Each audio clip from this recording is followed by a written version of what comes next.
যত বেশি ম্যাচ উন্নতির তত সুযোগ। যদি সেটা হয় ইউরোপের কোনো দলের বিপক্ষে তাহলে তো কথাই নেই। বাংলাদেশ ফুটবল ফেডারেশন চাইছে তেমনটি। প্রতিপক্ষ হিসেবে বাফুফে চায় ইউরোপের শক্তিশালী কয়েকটি দলকে। এর আগে সবার প্রথম একটি ভিডিওতে আমরা বলেছিলাম এমনটি। বাফুফের বেশ কয়েকটি ইনসাইট রিপোর্ট থেকে নিশ্চিত হয়ে আমরা আপনাদের বলেছিলাম ইউরোপের টিমের সাথে খেলবে বাংলাদেশ। এবার এমনটাই ঘটতে যাচ্ছে। মূলত এশিয়ান কাপের মূল পর্বে জায়গা করে নিতেই এমন সিদ্ধান্ত বাংলাদেশের। দর্শক, ইউরোপের কোন দলের সাথে খেলবে বাংলাদেশ এই বিষয়ে খুঁটিনাটি থাকছে বিস্তারিত প্রতিবেদনে। বাফুফের পেশাদার লীগ কমিটির তৃতীয় সভা অনুষ্ঠিত হয়েছে বৃহস্পতিবার 29শে মে। সভায় সিদ্ধান্ত হয় আগামী 1 থেকে 9 সেপ্টেম্বর ফিফা উইন্ডোতে বাংলাদেশ জাতীয় ফুটবল দল আন্তর্জাতিক ম্যাচ খেলবে ইউরোপের একটা কোনো দলের সঙ্গে। সেটি হোম ম্যাচও হতে পারে, আবার অ্যাওয়ে ম্যাচও হতে পারে। প্রস্তুতি ম্যাচ খেলার বিষয়ে মাস্টারমাইন্ড কোচ হাবিয়ার ক্যাব্রেরা বলেন, ম্যাচটিতে ভালো করা যেন পরবর্তীতে প্রতিপক্ষকে হারানো সহজ হয় বাংলাদেশের জন্য।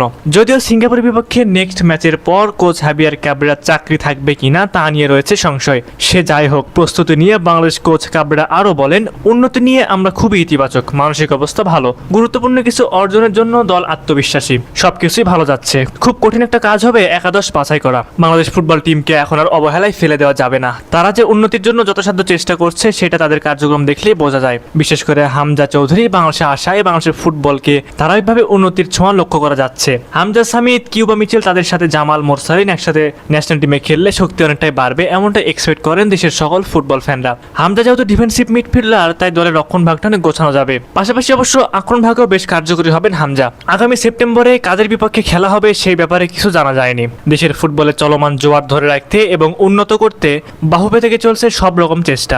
হামজা, ফাহমিদুল্লাহ ইতিমধ্যে ইউরোপে খেলছেন। সামির সোম কানাডায় খেললেও সেই দেশের খেলার মান ফেলে দেওয়ার মতো নয়। প্রবাসী এসব ফুটবলারদের গতির কাছে স্থানীয়দের গতি কমই হওয়ার কথা। ইউরোপের দলের সঙ্গে খেলা হলে নিজেদের আরও ঝালিয়ে নেওয়ার সুযোগ আছে স্থানীয়দের। এদিকে গত শুক্রবার থেকে শুরু হয়েছে খেলোয়াড়দের আবাসিক ক্যাম্প।